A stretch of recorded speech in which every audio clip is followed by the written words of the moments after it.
Welcome to Conversations Live. For more than a decade, we've brought you the best in books, entertainment, and current events. When the movers and shakers of the world have something to say to you, they say it to us first. And now, celebrating 15 years of broadcasting, here's your host, Cyrus Webb. And welcome back, everyone, to Conversations Live. I'm your host, Cyrus Webb. Glad you all could join us once again, whether you're tuning in on the radio dial here in Mississippi at WYAD 94.1 FM or through WYADonline.com. We're glad that you all could be with us. Also, those joining us through our online affiliates around the world, including our good friends at iHeartRadio and Spotify. We're glad you all could tune in as well. I'm so excited to welcome to our program today Gabrielle Stone. You guys have gotten to know her as an actress and a director. I had a chance to read her new book that I think you guys will really be able to get a really interesting insight into her journey in life and also how she's become the person she is today. The book is called Eat, Pray, #FML. We'll talk to her not only about the writing of the book, but also about the literal and physical journey that she's been on, what it's been like for her to share that with the world, and, of course, let you guys know how to stay connected with her. Gabrielle, hello to you, and welcome to the program. Hi, thank you for having me. Oh, the pleasure is definitely all mine. So a lot for us to talk about when it comes to the book and also your career as well, Gabrielle. But what was this reflection like for you to kind of think about where you are today and how you got here? I mean, I'm a big believer in everything happens for a reason. I write about that a lot in the book. And, you know, I think every part of my life is a very good example of that. Everything that I've dealt with, whether it was something really positive or a huge letdown and a negative, has led me to be where I am now today and shaped me as a person. And the book is a really incredible reflection of that in a very powerful way. Right. Well, you have accomplished so much already in your life, Gabrielle. One of the questions I automatically thought about when I was prepping for this segment with you was, did you imagine writing your story this early in your life? Because, I mean, it is, I mean, you, of course, you know, you have done so much, but it is so early on your journey. Could you have imagined that you would be already sharing as much as you are up until this point? Never in a million years. I grew up as an actress and then, you know, started directing, but I definitely never considered myself a writer. Mm-hmm. Although I had written, you know, some screenplays and whatnot, I never considered myself an author. And the book really happened to me, I like to say. Yeah. You know, for those listening that don't really know what it's about, I was married for almost 2 years, found out my husband was having an affair with a 19-year-old for 6 months, filed for divorce, left. Shortly after that, met a man and fell madly in love with each other and had a whirlwind romance. He convinced me to join him on a month-long trip to Italy. 48 hours before we were getting on a plane, he told me he had to go by himself, and I was absolutely devastated. But I said, well, I can either stay at home and be heartbroken, or I can go travel Europe for a month by myself. So I went with no plans and a backpack and did 7 countries over the span of a month. So the book really happened because of all of those events. I mean, I quite literally was like, I don't know how to process any of this, and it's got to come out some way. And writing it was like therapy. Right. And I knew from the beginning that it was going to be a book. I started it the day I arrived in London. I wrote in my leather-bound journal. I wrote it not journaling, like as the book in the journal. Right. And it kind of just came out of me, and it was the only thing that got me through 2017. Yeah. And I mentioned to you, gave you a heads up, Gabrielle, that I wanted to at the beginning of this conversation, go to one of the chapters, and it is F Speaking Your Mind is the chapter, and it chronicles day 24 of the journey that you were just telling our audience about. And one of the things it does, you talk about these 2 guys that you met along the way who snapped this picture of you, and you end up writing the title, Eat, Pray, F My Life, there. And then, of course, you added with that, of course, this Italian saying and then the hashtag Eat, Pray, FML. And you mentioned what you wrote in Italian was, this is only the beginning. Do you think for yourself at that point, and as I mentioned, that we're talking about day 24 of this journey, that it really did feel like almost a new beginning, a new birth for you? So I knew what the title was going to be before I even wrote it. I remember the night that I found out I was for sure going on the trip by myself, and I was talking to the guy who had just broken up with me, and he was like, how are you feeling? And I said, like, I'm about to go on a journey of eat, pray, F my life. And I was like, and that's the title. So I had written it in my journal on the first day, but when I took that picture, I think that was the first day that I really felt like, oh, this book is going to really be something, and it's going to help a lot of people heal and reach a lot of people on a deeper level than I really expected at first. Yeah, and I think that is the big thing for me in having this conversation with you, Gabrielle, is that because this book is literally so much bigger than you, but I'm sure at the time when you were writing it, it felt very, very personal for sure. Yeah, and I think too, especially looking at yourself, even as you begin the book, you talk about your strengths. You talk about, of course, who you are. But did this kind of help you to kind of to rethink who you are or what made you you? Oh, what an interesting question. I changed on that trip because of all that I was going through, traveling by myself, writing about all of it, reflecting all of it. I learned so many lessons on that trip and how to heal some really deep-rooted beliefs that I didn't even realize I had. So I think all of it kind of changed me. I came back from Europe a different woman in all the best ways. So I think it definitely, 100%, yes. The answer is yes. Yeah. Well, 5 days after what we just talked about, where you took that picture in the chapter F Reality, it's always still there no matter how far you run. You were having an interesting conversation about yourself and your evolution. And I want to read a bit of what you said in that conversation because I think it's so interesting about what you were able to realize about yourself. You wrote this, that you had learned how to be by myself and be okay with that I can handle literally anything that gets thrown at me and how freaking strong I really am. And I started to figure out how to love myself, still figuring that one out. That's the part I want to talk about because I think for our audience out there, that is what so many people can connect to. They know what it's like to give so much to someone else. What was it like for you to realize, Gabrielle, the importance of loving you? So that was the one thing I struggled with and was searching for this entire journey. I've always been told by everyone in my life, loving yourself is the most important. You have to learn how to love yourself before you can love anyone else. Mm-hmm. And I was sitting there going, okay, I'm ready to do that. I just had no idea how. And nobody could give me, I'm an actress, give me directions and I'll go do it. Like no one could give me clear instructions on how to do this. And many people think it's looking in a mirror and being like, oh, I love you. I love you. And it's not necessarily that. So when I finally figured out how to love myself, my whole world changed. And in my epilogue of my book, I write out a very clear way of how I, resonated with it. And I wanted to pass it along to everyone reading it. And I call it the self-love cocktail because obviously I have to equate it to wine or a cocktail.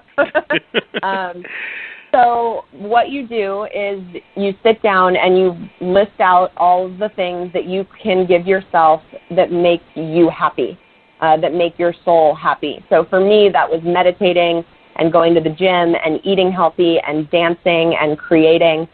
And you commit to giving yourself those things every single day.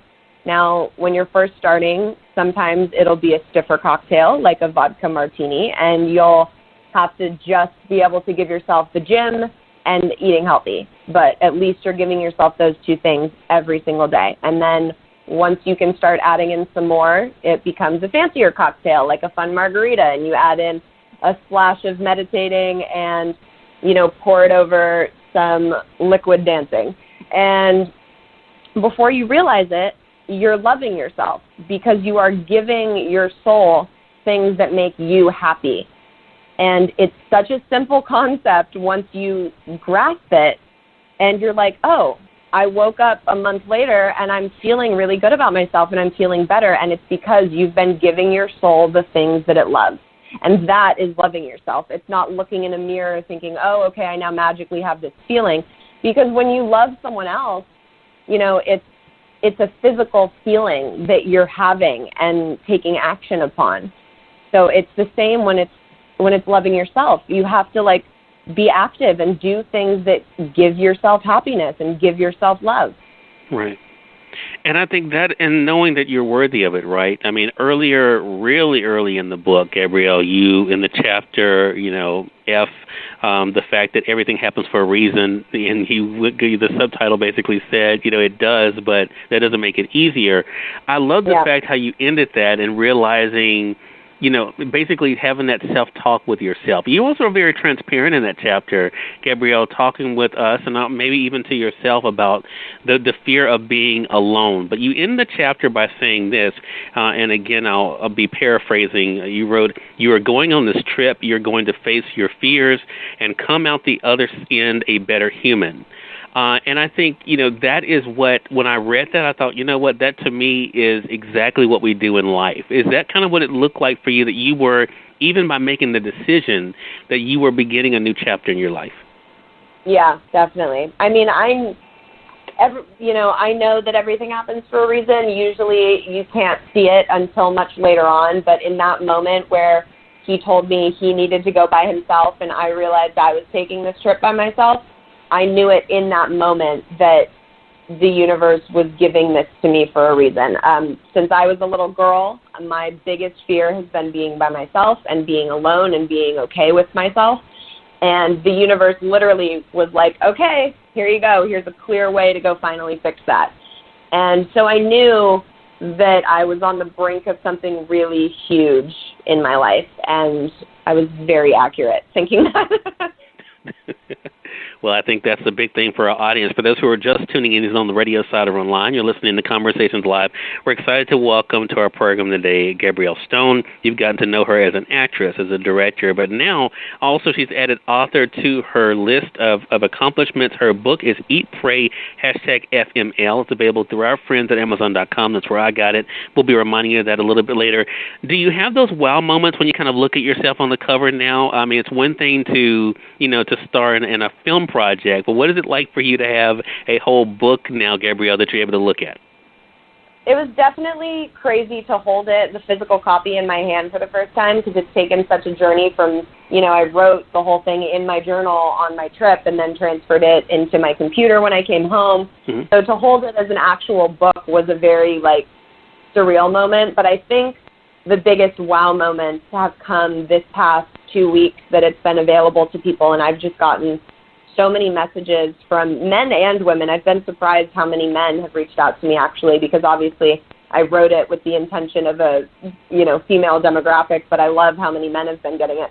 How many messages I've gotten saying, I just resonated so much with this. I felt like you were writing about me. I feel like I've healed from reading your story, and, that I use the thought onion and the self-love cocktail and all those things that you write about. I use them now, and it's just been really amazing putting all my stuff out there in such a vulnerable way and getting such a response from it that's really been, what I aimed to do in the first place, which was help people heal and love themselves. But I will preface this with people that haven't read it yet.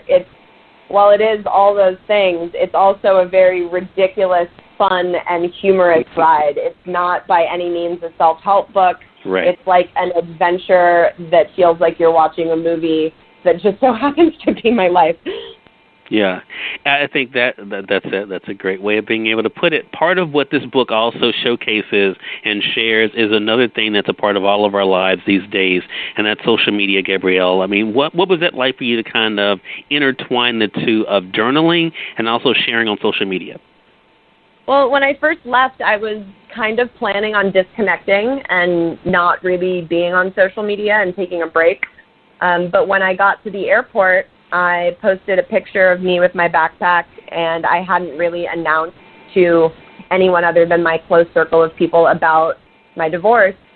So I posted the picture with, a very honest paragraph about, what had happened with my ex-husband, and that I was now going on this trip by myself, and, just everything that was kind of going on. And I got hundreds of comments and messages about, thank you so much for sharing this. I needed to see this. This really changed a lot of how I was going about my day. Please keep sharing your journey. This is so amazing to see this. And because of that, I chose to be really open throughout the whole trip. And, you know, I posted a lot of fun stuff when I was out having fun with people that I had met. But I also posted a lot of very raw and real things, too, because a lot of the times on that trip I was not okay. And I was hurting and I was healing and dealing with a lot of emotions. So I was really transparent in that sense, because I think social media is a blessing and a curse, and too often people portray just what they want you to see and just the happy moments, and it makes a lot of other people feel like, why are their lives so perfect, when clearly they're not, if you've read my book. Right. So I really made a conscious decision to show up as I was feeling each day. So if that was sad, then that's the type of post that it was, and if it was happy, then that's what I shared. It's interesting in having this conversation with you, Gabrielle, because I shared that one passage for a reason, because when you talked about your fear about being alone, and yet when I was prepping for this segment and thinking about, and the reason why I bring up now the social media aspect is a year ago, literally July 2018, you were posting on the Instagram page for Eat, Pray, FML, and one of the posts came through on July the 30th from Faith that you shared in talking about reading about your experience and how Faith felt as though basically, I mean, you were a kindred spirit. You were the best friend. Did that, I mean, I think it's interesting because your fear has always been being alone. What was it like for you to have that reinforcement that you are not alone, and also to show with other people that they're not alone in what they're dealing with? I think for me, it was one of the biggest lessons that I learned, that even when I'm with myself, I'm never alone, because I love myself and I'm never going to abandon myself. And I think throughout, you know, the writing process that I've been doing after I came home from my trip, it's been a journey still to really reinforce that. And it's definitely changed other relationships that I've had in my life, and it's made me work harder at some, and then it's also made me look at some and go, okay, this is kind of more of a superficial level, and maybe I've outgrown this relationship. So I think that's always important to keep in mind as well. And it's so funny how dates end up working out. Today, being July 5th, is 2 years ago I handed my husband the divorce papers and left my house and felt this giant weight lift off my shoulders. And it's so funny that the book has now been released and I'm getting all these messages, and I'm right at that time that all of the things in my life really erupted. So it's very poetic that I'm getting all these, you know, messages now from people that have read the book and are loving it and healing from it. And it's right around the same time that my life just absolutely crumbled 2 years ago. Yeah. Well, I had the privilege recently, Gabrielle, of interviewing your mother, of course, also actress Dee Wallace, and we talked about, of course, her career, and, of course, she brought up you. I mean, you all have been able to work on some great projects together, including, of course, projects that are even coming out this year. What has that experience been like for you, even kind of keeping on with that theme of not being alone, being able to work with someone who not only knows you, but also knows this business and is there to be able to work with you through it? My mom and I are best friends, and we've always been extremely close my whole life. We've gotten to work together a couple times. We just acted opposite each other in a horror film called Await the Dawn. I directed her in my last project that we shot in October called After Emma, where she worked opposite of Amy Smart. So that was really interesting and fun for both of us to be in that sort of dynamic. And she's amazing. I mean, I've been so lucky to grow up with someone that's in the industry that I want to be in, but does it in such a gracious and appropriate way. She's very true to herself and has so much grace in everything she does. So she's been an incredible example as to how to navigate a seemingly sometimes difficult industry. Yeah. The last thing I want to talk to you about, Gabrielle, and again, I appreciate this time. It goes back to the book, and this is another interesting chapter, I think. So our audience, if you guys have not read the book already, definitely be able to make a note of this. It's F endings, even though you need them to have the new beginnings. And it's, as you're chronicling here, we're looking then at day 31. I love this because of what you say, and it leads to the last questions I want to ask you. This is what you wrote. Sitting in the airport, I didn't feel so small anymore. In fact, I felt a newfound strength and purpose.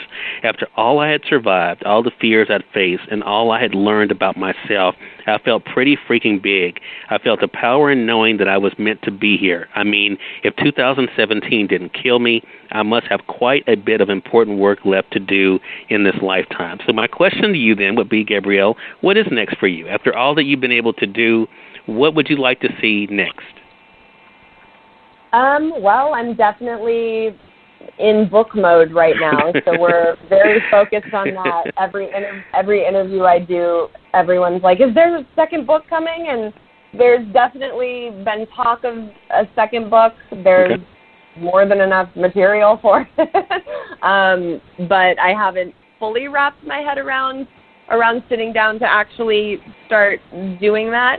The first one, Eat, Pray, FML, is being pitched around as a TV show right now, so we will see how that ends up unfolding and if it finds a home somewhere, because I think it would be very fun to bring to the screen. Well, and other than that, I'm in development for a feature film that I'm directing that's based on a best-selling book, and I'm excited about that. And my mom and I are in development for a feature film that we will be playing mother-daughter in for the first time. Nice. So a lot going on. Of stuff. Yeah, exactly. So we definitely want our audience to stay connected. Again, everyone, Gabrielle Stone has been our guest. Great conversation with you. Gabrielle, the book, again, for you guys to add to your reading list is Eat, Pray, #FML. It's available through our friends at Amazon.com. If you guys are joining us through iHeartRadio or Spotify, the link is actually with this podcast. And, Gabrielle, let our audience know how they can stay connected with you. Yeah, so I'm on all social platforms, Instagram, Twitter, Facebook, at Gabrielle Stone, and the book is at Eat, Pray, FML. And if anyone out there gets the book, send me a picture or a DM. Let me know what you think about it. I want to hear your thoughts. You can hashtag Eat, Pray, FML, and I'd love to repost it and share it and connect with you about it. All right. Well, Gabrielle, thank you so much for the time. I know it's a crazy busy time for you, but looking forward to our next conversation together. No, you're so welcome. You had such great questions. I appreciate it. Hey, thank you for that. And we thank your audience for tuning in to another great segment of Conversations Live. If you all came in late, you missed part of the conversation with Gabrielle, don't worry. Thanks to our online friends, you all can catch the replay right after we go off the air. The link is already available through our social media sites. So head over to Facebook.com/Cyrus Webb or go to Twitter.com/Cyrus Webb. If you click on the link there, you can listen to the show completely for free and share it with your friends from there too. Until next time, I'm your host, Cyrus Webb, saying as always, enjoy your day, enjoy your life, enjoy your world. Make sure you take out time to enjoy some good music as well as a great book. Thank you all for choosing Conversations Live. Let's make it a great one.